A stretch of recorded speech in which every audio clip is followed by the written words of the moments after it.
Até dei um sorriso empolgado, mas não é bem assim, né? Porque a noite de quarta-feira não foi das melhores para a torcida tricolor. Drica tá chegando.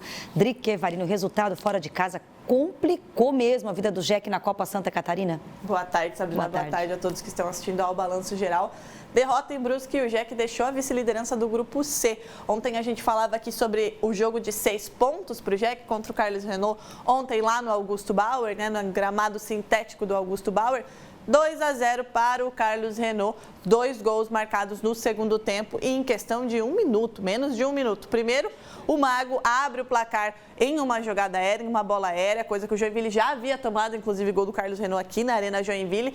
E 1 minuto depois, erro do Joinville na saída de bola, roubo de bola do Carlos Renault.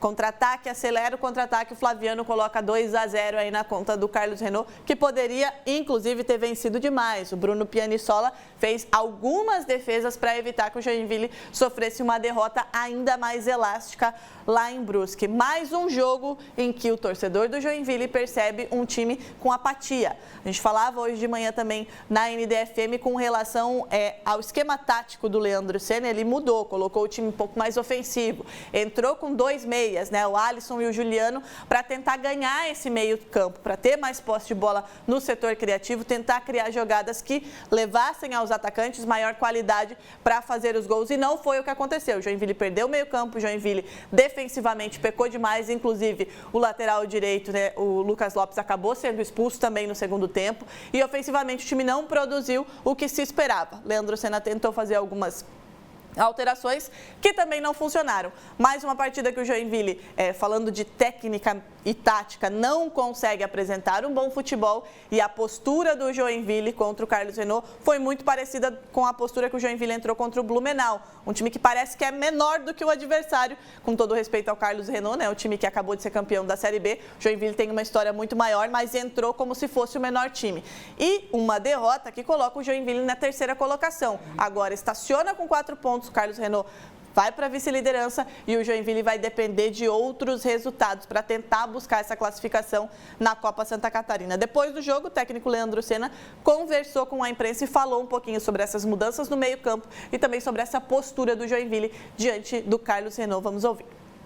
Nossa atitude faltou no primeiro tempo, né? Embora tenhamos aí entrado com 2 meias, né? Com 2 pontas, um centroavante, mas os duelos você tem que brigar. Quando você não ganha os duelos, você tem que ficar com a bola, fazer valer sua maior qualidade, digamos assim, né? E uma imposição maior.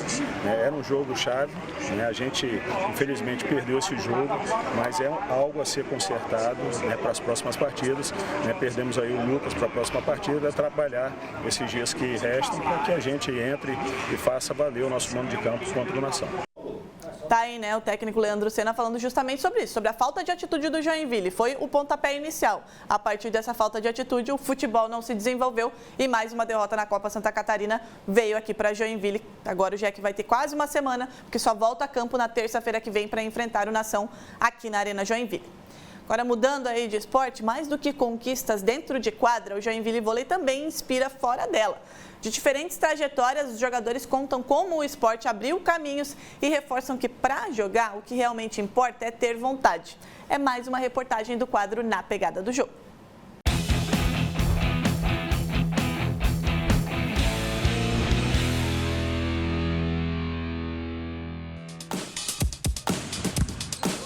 O esporte é uma paixão joinvilense e o renascimento do time de alto rendimento imediatamente voltou a popularizar o vôlei em Joinville. Além das conquistas no estadual, Superliga e Copa Brasil, a equipe tem um projeto social com quase 200 crianças e adolescentes, mostrando que, de fato, o vôlei é para todos e de todas as idades. O único jogador que está no time desde o primeiro dia, o central Robert, lembra que esporte nem sempre foi a sua praia. Comecei com 16 anos e eu comecei simplesmente para não ser expulso da escola. Daí você já vê, né? Só que no início eu não gostava não, eu admito, eu não gostava de vôlei no início. Para mim ali era uma desculpa para não ficar em casa estudando, né? Se para o Robert o vôlei foi uma alternativa para não ser expulso, para o jovem ponteiro Ayala, que fará sua primeira temporada em Joinville, o empurrãozinho foi da mãe. eu jogava futebol e eu não gostava muito de vôlei. Daí eu fui obrigado a uma peneira no Círculo Militar, em Curitiba. E acabou que eu passei na peneira e depois eu me apaixonei pelo esporte, gostei muito e tô jogando faz o quê? 10 anos, 11 anos. Um incentivo que não existiu para o Central. Criado pela tia, o esporte era apenas uma via para a formação escolar e acadêmica, mas se tornou muito mais. Porque a minha tia passou por muita coisa complicada ali na vida dela, então o que ela projetava em mim era o quê? Estudo. Sim. Assim, estuda, até que o meu primeiro técnico ali, que foi o Adiel, que chegou e conseguiu abrir os olhos dela, falou assim, não, o voleibol pode trazer isso para ele. Ele tem altura, ele tem força, ele tem condições, ele tem saúde, só basta ele se dedicar e ter um pouco mais de apoio, né? Se a carga de experiência e o apoio familiar diferencia os dois, eles concordam em uma coisa, no que é fundamental para jogar vôlei. Precisa de um tênis e uma meia, né? E boa vontade, nada mais. Não, mas o vôlei é um esporte muito difícil, mas, claro, com progressão, com dedicação, ali um pouco de treinamento, acho que todo mundo consegue se divertir jogando vôlei. Tem que ter força de vontade. Porque pra você ter ideia, a gente já jogou até com, não tinha bola. Vamos pegar um monte de papel aqui, vamos passar fita isolante e pronto, vai ser isso aqui. Então é só ter vontade. É só ter vontade. Agora, a ideia desse quadro é que a repórter tente jogar o esporte. Você acha que eu vou dar conta de jogar, bater uma bolinha? Assim, bater uma bolinha com vocês, não vamos exigir demais também, Robert. Não, dá, tranquilo. Tem força de vontade? Só vontade. Não, é tranquilo ali. Pelo menos o básico ali. O Robert já disse que qualquer um pode jogar, é só ter o quê? Força de vontade. Eu tenho, força de vontade eu tenho, me falta o talento. Se ele judiar de mim, depois a gente pega no pé dele. Pra ser justo, eu vou ser do seu time. A gente vai fazer um joguinho que a gente chama de linha dos três. Que a gente fica brincando ali no início, antes do treino ali, mas eu vou ficar no seu time. Tá, então, meu parceiro, vamos ver como é que vai ser. Bora lá.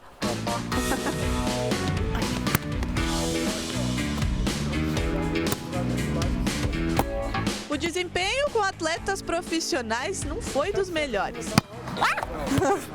Mas uma vitória veio.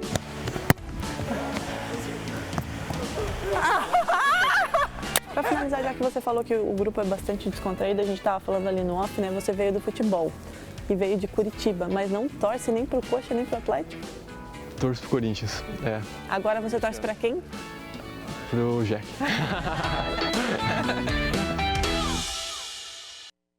Tá aí, né? Muito bacana a gente conhecer as histórias dos jogadores. O Robert já tá aqui desde o começo do projeto, o Ayala chegando agora.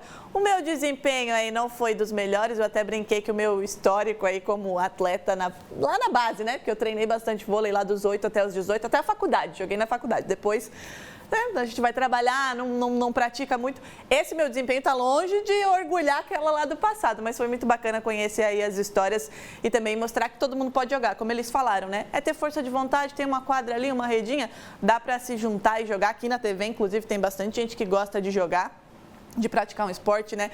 E socializar. Mas vou deixar para eles, a temporada vai começar, vou deixar para eles, porque não é muito a minha praia, não. Agora vamos mudar aqui de esporte, vamos voltar para o futebol, porque a gente está destacando aqui 4 resultados de ontem do Campeonato Brasileiro. Palmeiras, né, atropelou o Vasco aí por 3-0. Palmeiras que segue brigando lá na parte de cima da tabela de classificação, tem Libertadores pela frente, mas no Campeonato Brasileiro também fez aí o seu dever de casa, venceu por 3-0 o Vasco. Internacional e Corinthians, polêmicas, né, nesse empate, inclusive rolou aí uma discussão aqui hoje na redação com relação ao pênalti do Internacional, ali no finalzinho, né, que gerou o empate. O Bambassi não está muito feliz com esse resultado aqui não, mas deu 1-1 Inter e Corinthians, que inclusive tem um histórico aí, né, de uma rivalidadezinha e com questões de arbitragem. Fato é que ficou no empate em 1-1. O Sport que conseguiu empatar com o Fluminense lá na Ilha do Retiro, né, a única vitória do Sport inclusive foi contra o Corinthians lá na Ilha do Retiro, conseguiu mais um pontinho. O Sport que só está esperando, né, o campeonato acabar, o rebaixamento já é uma realidade para o Sport, mas segue lotando a Ilha do Retiro, torcida não abandona, conseguiu um bom empate com o Fluminense. E o Santos, que também está ali, né, preocupado com a zona de rebaixamento, também ficou no empate com o Grêmio em 1-1, alguns dos resultados aí do nosso Campeonato Brasileiro desta semana. E hoje, inclusive, é dia de Brasileirão na tela da NDTV Record. Fortaleza e São Paulo se enfrentam pela 26ª rodada do campeonato. Bora conferir. Um confronto de 3 cores que pintam histórias diferentes no campeonato. Vermelho, branco e azul. É o Leão do Pici que batalha contra o rebaixamento. Vermelho, branco e preto. É o tricolor paulista em busca da redenção na temporada. Hoje, 7h30 da noite, ao vivo. Fortaleza e São Paulo. Duelo de tricolores no Brasileirão. Tá aí, né, Sabrina? Mais um jogão hoje. Então, torcedor aí do Fortaleza tem bastante em Joinville também, do São Paulo já sabe que tem compromisso hoje à noite. É verdade.